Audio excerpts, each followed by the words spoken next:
কয়েক বছর ধরেই কমছে কালো মাথা কাস্তেচেরা পাখির সংখ্যা। আন্তর্জাতিক প্রকৃতি ও প্রাকৃতিক সম্পদ সংরক্ষণ সংঘ এই কালো মাথা কাস্তেচেরাকে প্রায় বিপদগ্রস্ত প্রজাতি হিসেবে ঘোষণা করেছে।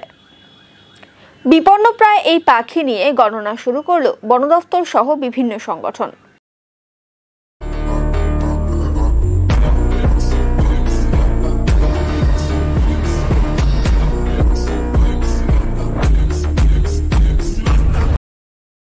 উত্তরবঙ্গের একমাত্র নকশালবাড়ি কালো মাথা কাস্তেচেরার বাসস্থান ও প্রজননের স্থান। মার্চ থেকে সেপ্টেম্বর পর্যন্ত এই পাখিরা এখানে বাচ্চা দিয়ে সেই শাবকদের বড় করে শীতের আগেই অন্যত্র চলে যায়। বিপন্ন তালিকায় থাকা এই পাখির সংরক্ষণ নিয়ে গণনা শুরু করল Siliguri Himalayan nature adventure foundation, Paschimbanga বিজ্ঞান মঞ্চ ও কার্শিয়াং বন দফতর। গত 2 বছর 200 ও 240টি কাস্তেচেরার খোঁজ পাওয়া গেলেও বিপন্ন প্রায় হচ্ছে এই পাখি। সংরক্ষণ করা ঠিক হলেই এদের বিপন্নতা থেকে ফিরিয়ে আনা সম্ভব বলে মত পরিবেশপ্রেমী তথা ন্যাফের কোঅর্ডিনেটর অনিমেষ বসুর। এটা এখানে ব্ল্যাক হেডেড আইবিস বলে একটা পাখি, যেটা বাংলা নাম কালো মাথা কাস্তেচেরা। এটা এখন আন্তর্জাতিকভাবে মানে IUCN-এর নিয়ার থ্রেটেন স্পিসিস, যে প্রায় বিপন্ন প্রজাতির তালিকাভুক্ত হয়ে গেছে ইতিমধ্যে। এই পাখিটা মার্চ মাসে এই নকশালবাড়ি এসে তারা বাসা বাঁধে, ডিম পাড়ে, তারপরে তাদের বাচ্চাদের বড় করে আবার অক্টোবরের মধ্যে ফিরে যায়। শীতকালটা এখানে থাকে না। এই পাখিটা যেহেতু এখন বিপন্ন তালিকাভুক্ত, তো স্বাভাবিকভাবে এটা অনেক গুরুত্ব পেয়ে গেছে যে তাকে কি করে বাঁচানো যায়, কনজারভেশন, তার মানে সংরক্ষণ নিয়ে ভাবনা চিন্তা। এটা বেশ কয়েক বছর ধরে ধারাবাহিকভাবে এদের গণনাগুলো আমরা করছি। এবছরও এর গণনা চলছে। আজকে প্রত্যেক বছর একটা দিন বেছে নেওয়া হয় এই আগস্টের একদম শেষের দিকে। তো এই বছর নানাবিধ ইয়ের জন্য আগস্টের শেষে করা যায়নি, এই মানে 1 সেপ্টেম্বর করা হচ্ছে। কেননা এই সেপ্টেম্বর শেষের থেকে পাখির দল ফিরে যাবে আর কি। তো এখানে এই জায়গাটা আরেকটা উল্লেখযোগ্য যে এই কালো মাথা কাস্তেচেরা পাখির এই নকশালবাড়ি হচ্ছে একমাত্র ব্রিডিং গ্রাউন্ড। হ্যাঁ, অন্য কোনো জায়গায় তারা বাসা বাঁধে না বা বাচ্চা বড় করে না। এটা একমাত্র তাদের ব্রিডিং গ্রাউন্ড, সেই জন্যে এটা অনেক বেশি গুরুত্বপূর্ণ। যে এখন সেটা নিয়ে বিভিন্ন স্থানীয় ক্লাব বা আমাদের শিলিগুড়ি ন্যাফের উদ্যোগে এটা হয় প্রত্যেক বছর। নকশালবাড়ি স্থানীয় বিজ্ঞান ক্লাব রয়েছে, আমাদের বন দপ্তর কার্শিয়াং বন বিভাগের এখানকার টুকিরিয়া ঝাড় রেঞ্জ অফিসের কর্মীরা থাকেন। বর্ষার সময় পাখিগুলো যদি ঝড় হলে পড়ে গেলে রেস্কিউ করা হয় তাদেরকে। তো এইভাবে, এবং সাধারণ মানুষ, এই যে ব্যবসায়ীরা একটা এরকম ঘিঞ্জি জায়গার মধ্যে পাখিগুলো প্রত্যেক বছর আসছে, হ্যাঁ, এত ডিস্টারবেন্সের মধ্যে, যে ব্যবসায়ীরাও কিন্তু ভীষণভাবে এখন সহযোগিতা করছে, পাখিগুলোকে তাড়াচ্ছে না, গাছের ডাল কাটছে না। এটা কিন্তু একটা পজিটিভ।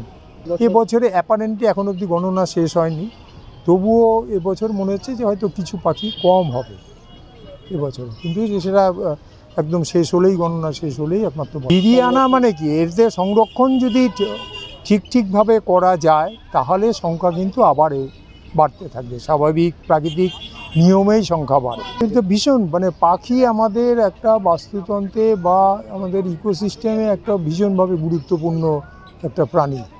যে পাখির সাথে আমাদের সে যে খালি যে জঙ্গলের বিস্তার নয়, সেই জঙ্গলের বিস্তার মানেই তাতে অক্সিজেন, তার জন্যে জল, মানে পুরোপুরিভাবে আমাদের অস্তিত্ব বিপন্নতায় চলে যাবে যদি পাখি আমরা হারিয়ে ফেলি।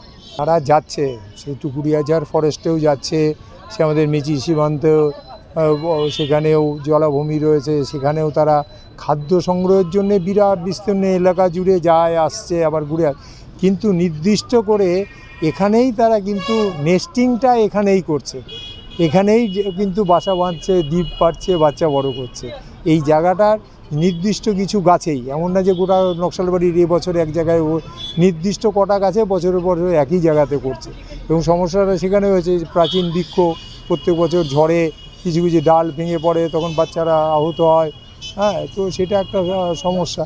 কিন্তু সেটাকেই এখন দেখা হচ্ছে যে অন্য গাছগুলোতে কেন যাচ্ছে না বা যাওয়ানো যায় কি না, হ্যাঁ, সেই সবগুলো একটা সমীক্ষাও প্যারালালি চলছে।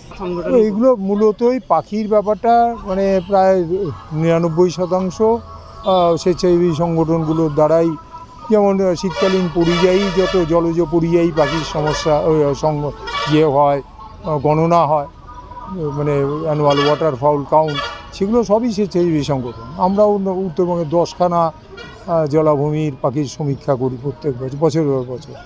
তো এটা মূলত এইভাবে বন দপ্তরের সহযোগিতা থাকে বিভিন্নভাবে। সে অনেক জায়গায় জঙ্গলের ভেতরে করতে হয়, সেগুলো বন দপ্তরের সহযোগিতা ছাড়া সম্ভব না। যেমন এই পাখিগুলো সংরক্ষণের ক্ষেত্রে তাদেরও একটা বড় ভূমিকা রয়েছে এবং আজকেও তারা রয়েছেন এখানে। 1993 সালে এই পরিযায়ী পাখির দলকে প্রথম দেখা যায়। পরে দেখা না গেলেও বিগত বছরে এই পাখিদের ফের দেখা যায়। বিজ্ঞান মঞ্চ এদের সংখ্যা বৃদ্ধি করতে কাজ করছে বলে জানান বিজ্ঞান মঞ্চের সদস্য। আমরা নকশালবাড়িতেই নকশালবাড়ি মূল বাজারের মাঝখানে কয়েকটি গাছ আছে, বট, অশ্বত্থ, এই ধরনের গাছেই এরা নেস্টিং করে দীর্ঘদিন থেকে আছে। এটা প্রথম আমরা দেখতে পাই প্রসাদুজোতে, যেটা পাইনটিংকে আর নকশালবাড়ির মাঝখানে। সেখানে 1993-94 আমরা প্রথম তাকে ফলো করি, সেখানে নেস্টিং করে এবং তারা বেরিয়ে যায়। আমরা তখনও দেখতাম ওখানে ওই মার্চ এপ্রিলে আসতো, আসার পরে তারা ব্রিডিং করে বাচ্চা বড় করে বেরিয়ে যেত, সেপ্টেম্বর অক্টোবরের মধ্যেই বেরিয়ে যেত, আবার ঠিক মার্চ মাসে চলে আসতো। 93-94 পরে কয়েক বছর থাকার পরে কোনো কারণে হয়তো পরিবেশগত কিছু বাধা পেয়েছে তারা। আমরা তখন নানাভাবে বিভিন্ন সংগঠনের সহযোগিতা নিয়ে জানতে পারি এই পাখিটা আমাদের বোম্বে ন্যাচারাল হিস্ট্রি সোসাইটির বইতেও কোনো রেকর্ড নেই যে এই এলাকায় এই হোয়াইট আইবিস পাখিটা আছে বা এখানে দেখা যেত। তো হঠাৎ করে এরকম একটা বিরল প্রজাতির পাখি আমরা দেখতে পাওয়া খুশি হলাম। বিভিন্ন সংগঠন, সরকারি আধিকারিকরা এলেন, দেখলেন এবং এটা নিয়ে পর্যালোচনা শুরু হলো। আমরা বিজ্ঞান মঞ্চের তরফ থেকে অন্যান্য সংগঠন, ন্যাপ, অন্যান্য আরও কিছু সংগঠন তারা এলেন, তারা পর্যায়ক্রমে এটা দেখেই যাচ্ছেন, কন্টিনিউয়াস আজ অবধি ফলো আপের মধ্যে আমাদের মধ্যে আছে, যাতে এই পাখিটা আমরা টিকিয়ে রাখতে পারি এবং এর জনসংখ্যা বৃদ্ধি পেতে পারে, এর একটা চেষ্টা করব। নকশালবাড়িতে একটা ভালো দিক যে এখানকার ব্যবসায়ীরা আমাদের সহযোগিতা করছেন, ওনারা পাখিকে ডিস্টার্ব করেন না। তাদের দোকানপাট অনেক অনিষ্ট করে, পায়খানা করে, তাদের হয়তো ব্যক্তিগত অনেক অসুবিধা হয়, তবু দেখেছি খুব বেশি ওনারা এটা নিয়ে উচ্চবাচ্য করেন না, বরঞ্চ একটা পাখি পড়ে গেলে আমাদেরকে খবর দেয় যেটা কি করা যায়। ফরেস্ট ডিপার্টমেন্ট খুবই হেল্পফুল, ওনারা সঙ্গে সঙ্গে আসেন, দেখেন এবং সেটা পরিচর্যার একটা চেষ্টায় সবসময় থাকেন। আমরা বিগত 4 বছর ধরে এটা একটা সার্ভেতে নেমেছি। দেখা যাচ্ছে ইদানিং কিছু গাছ কমে গেছে, ঝড়ে, প্রাকৃতিক দুর্যোগে কিছু গাছ পড়ে গেছে, কেউ কেউ পাখি উড়ে যাওয়ার পর কিছু ডালপালা ছেটে দিচ্ছে, প্রাকৃতিক কারণে কিছু গাছ মরে যাচ্ছে, এগুলোর জন্য তাদের নেস্টিংয়ের জায়গাটাও কমে গেছে, যার জন্য এবার কিন্তু আমরা একটু কমই দেখতে পাচ্ছি। লাস্ট বছরে একটু কম ছিল, এবছরও তার ব্রিডিং সংখ্যাটা কম, অর্থাৎ নেস্টিংয়ের জায়গাটা পাচ্ছে না। তো আমরা এটাই চাইবো যে এইভাবে টিকে থাকুক, আরও চারিদিকে ছড়িয়ে পড়ুক। আমাদের পাশে নকশালবাড়ি টুকরিয়াজা রেঞ্জ আছে, তার 2টো বিট, উত্তমচন্দ্রের ছাদ পাশেই আছে, কলাবাড়ি জঙ্গল পাশেই আছে, পানিঘাটা রেঞ্জ পাশেই আছে।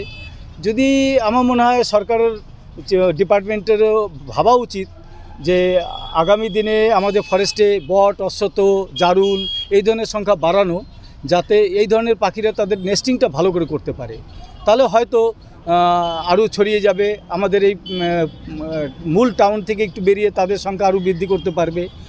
এখানে তো আছেই, এখানে আশা করি আরও আমরা সজাগ দৃষ্টিতে নজর রাখব এবং আপনাদের সংবাদ মাধ্যমে যে সমস্ত মানুষকে একটাই অ্যাপিল আমাদের তরফ থেকে যে আপনারা পাখিকে ভালোবাসুন, পরিবেশকে ভালোবাসুন, তাহলে আমরাই টিকে থাকব। আমাদের সমাজ, আমাদের পরিবেশকে, আমাদের সবাইকে মিলেই টিকিয়ে রাখতে হবে। নেস্টিং নকশালবাড়িতে হয়তো বিক্ষিপ্তভাবে 2-4টা এদিক ওদিক দেখা যেতে পারে, কিন্তু বাসা বানানোর জন্য আর ব্যাপকভাবে যেভাবে আমরা দেখতে পাচ্ছি, আপনার পিছনে একটা গাছ, এই পাশে একটা গাছ, এখানে এখনও ভালো সংখ্যাই আছে, সেটা কিন্তু নকশালবাড়ি ছাড়া অন্য কোথায় এইভাবে দেখা যায় না। হয়তো 2-4টা স্ক্যাটার্ড এদিক ওদিক দেখতে পাওয়া যেতেও পারে আশেপাশে 5-7 কিলোমিটারের মধ্যে, তাও তার বাইরে আমাদের নজরে তো আসেনি। প্রত্যেক বছর নকশালবাড়িতেই আছে এবং এই 4টা 5টা বট গাছ, অশ্বত্থ গাছের মধ্যেই আছে। বেশি স্প্রেড একটা বাবুপাড়াতে একটা গাছ ছিল মরে যাওয়ায় সেখানটায় বন্ধ হয়ে গেছে। ব্ল্যাক আইবিস প্রচুর আছে, তারা বিভিন্ন জায়গায় নেস্টিং করছে। এই হেরোনেনি গ্রুপের মধ্যেই এই হোয়াইট আইবিসটা একটা সত্যি বিরল এবং আমাদের গর্বের একটা জিনিস, যেরকম একটা পাখি আমাদের সাথে আছে এবং আমাদের সহাবস্থানেই বসবাস করছে। বন দফতরের তরফে জানা গিয়েছে কালো মাথা কাস্তেচড়ার সংখ্যা বৃদ্ধি করতে এবং তাদের বাসস্থানের জন্য বন দফতর কাজ করছে। ব্ল্যাক হেডেড আইবিস হচ্ছে একটা বিপন্ন প্রায় প্রজাতি, নিয়ার থ্রেটেন্ড IUCN স্ট্যাটাসে নিয়ার থ্রেটেন্ড একটা স্পিসিস, এবং শুধু তাই নয়, এটা একটা ইন্ডিকেটেড স্পিসিস। কোনো একটা জায়গায় ব্ল্যাক হেডেড আইবিসের যে ইকোসিস্টেম আছে, যেখানে তারা ফরেজিং করে বা যেখানে তারা নেস্টিং করে, সেখানকার যে পরিবেশগত বিষয়গুলো এবং যে জলাভূমি রয়েছে সেই জলাভূমির যে স্বাস্থ্য, সেগুলো এই ধরনের যে ইন্ডিকেটেড স্পিসিস তাদের সংখ্যা বৃদ্ধির হ্রাসের সাথে সংযুক্ত। তো সেই হিসেবে ব্ল্যাক হেডেড আইবিসের মতো পাখি হচ্ছে আমাদের প্রকৃতি, পরিবেশ এবং উত্তরবঙ্গের যে ফরেস্ট রয়েছে তার সঙ্গে ভীষণভাবে সম্পৃক্ত। সেই জন্য আমরা এই ধরনের যে কাউন্টগুলো হয়, কখনো কোনো এনজিওর থেকে হয় বা যে কোনো অর্গানাইজেশন থেকে হয়, আমরা চেষ্টা করি যে তাদের সাথে একই সঙ্গে ফিল্ডে থেকে তাদের যে স্টাডিগুলো সেগুলো থেকে আমরা নিজেদেরকেও সমৃদ্ধ করার। নিশ্চিতভাবে এদের সংখ্যা বৃদ্ধির সঙ্গে আমাদের যেহেতু বন এবং পরিবেশ সংযুক্ত, সুতরাং বন এবং পরিবেশের স্বাস্থ্যের সাথে এদের সংখ্যা বৃদ্ধিটাও সম্পৃক্ত। আমরা শুধুমাত্র ব্ল্যাক হেডেড আইবিস বলে নয়, এই ধরনের আরও যা যা ইন্ডিকেটার স্পিসিস রয়েছে প্রত্যেকের ক্ষেত্রেই আমরা চেষ্টা করি যে তাদের যে হ্যাবিটেট, বাসস্থান এবং বাসস্থান সংলগ্ন যেসব এলাকা, সেগুলোকে যাতে তাদের বসবাসের জন্য আরও উন্নততর করে দেওয়া যায় এবং আরও ভালো পরিবেশে তাদেরকে নিয়ে যাওয়া যায়। এটাই সবসময় আমাদের তরফে চেষ্টা থাকে, বন দপ্তরের তরফে চেষ্টা থাকে। এদের বনাঞ্চলের ভেতরেই যে এরা আসবে থাকবে এমন কোনো বিষয় নয়। এরা খুবই চুজি, মানে যে গাছে এরা বাসা করবে বা এদের বাচ্চা চিক বড় হবে, যে খাবার এরা খাবে, এ ব্যাপারে এরা খুবই চুজি। এরা সচরাচর একটু জলাভূমি, জলা জায়গার যে ছোট মাছ বা বিভিন্ন ক্রাস্টেশিয়ান্স, মোলাস্কস, কীটপতঙ্গ, এই সমস্ত জলাভূমির খাদ্যই খায় এবং চিক্সদেরও এরা সেগুলোই খাওয়ায়। যদি এমন কোনো জঙ্গল থাকে যেখানে এই ধরনের জলাভূমি নেই, তাহলে তারা সেখানে বাসা নাও করতে পারে। উত্তরবঙ্গে এরকম প্রচুর জায়গা আছে যেখানে নানা ধরনের হেরন, নানা ধরনের স্টর্ক জঙ্গলের বাইরে, যেমন কুচবিহার শহরে ওপেন বিল স্টর্কের বিরাট বসতি একসময় ছিল, এবং অন্যান্য আরও এরকম উদাহরণ আছে। তো এরা যে জায়গাটাকে চয়েস করে আমরা চেষ্টা করি সেই জায়গাটার নিরাপত্তা বিধান করা, মানে এদেরকে জঙ্গলে ডাকা নয়, এরা যে জায়গাটায় নিজেদের বাসা হিসেবে নির্বাচন করছে সেই জায়গাটার মানুষকে সচেতন করা, সেখানকার মানুষকে অন্যান্য এনজিওসের মাধ্যমে, যেমন আজকে ন্যাপ অথবা পশ্চিমবঙ্গ বিজ্ঞান মঞ্চ, তাদের সহযোগিতা আমরা পাচ্ছি, তাদের মাধ্যমে সেখানকার সাধারণ মানুষ যারা বা সেখানে যারা, যেমন এখানে নকশালবাড়িতে বাজারে যে ব্যবসায়ী সমিতি রয়েছে, ব্যবসায়ী সমিতির সহযোগিতাও আমরা পাচ্ছি। তারা নানাভাবেই পাখিদেরকে এবং তাদের বাচ্চাদেরকে রক্ষণাবেক্ষণের ব্যাপারে স্থানীয় ব্যবসায়ী যারা রয়েছেন, মানুষ রয়েছেন, তাদেরকে সচেতন করে গাছগুলোকে, বাজারের মাঝখানেও গাছগুলোকে রক্ষা করছেন এবং এদের হ্যাবিটেটকে রক্ষা করছেন।